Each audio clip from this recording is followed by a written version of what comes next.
So we move on to part three now.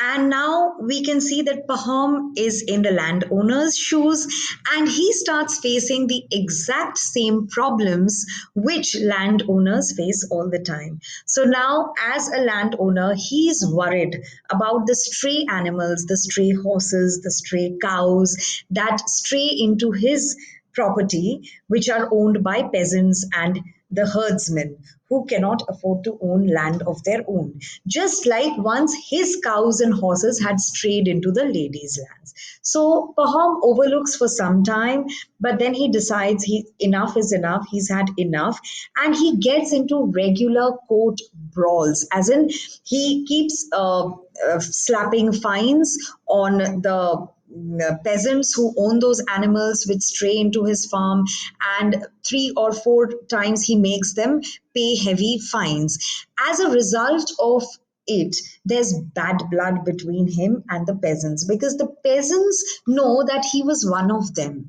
So there's a difference between Pahom and the lady because Pahom was a peasant once. So the peasants expect him to understand their situation, they expect him to empathize with them.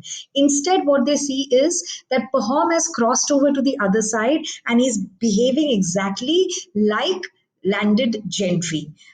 He's taking an upper hand. He's trying to being insensitive to their problems and their concerns. And in fact, as resentment, so the peasants start resenting him. They start bearing grudges against Pahom. So one or two of them, in fact, even deliberately lead their animals and lead them astray into his farm, right? Because that is their way of venting their resentment, expressing their resentment. And Pahom is extremely angry. And the last nail in the coffin is when one day Pahom is walking through his property and a part of his property is wooded. That is, there are trees in his property, there are lime trees, and he sees a clump of lime trees. That is quite a number of trees, their barks cut, and that makes him furious. And he says, this is deliberate. Someone has actually trespassed, actually illegally entered in my area, and they've done this and they need to be punished. And he keeps thinking, who could it be? And he finally kind of convinces himself that it's a peasant called Simon. And he goes to Simon's house and he makes an angry scene over here, accusing Simon of this action. And then, of course, the matter goes to the court.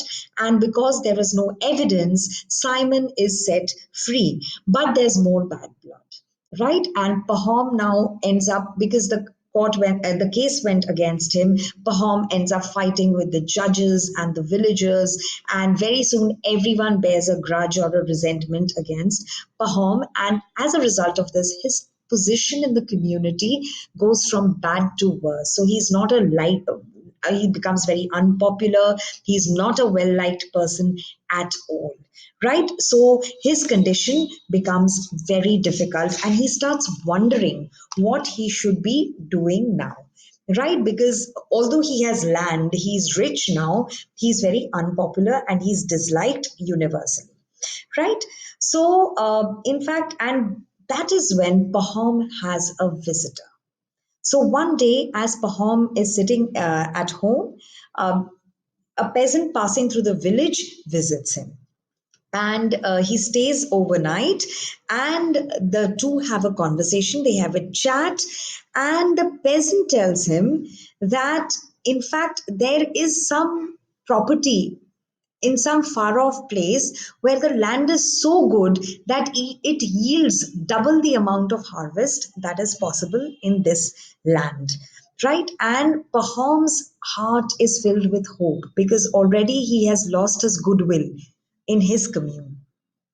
So he thinks that probably he should relocate to another village.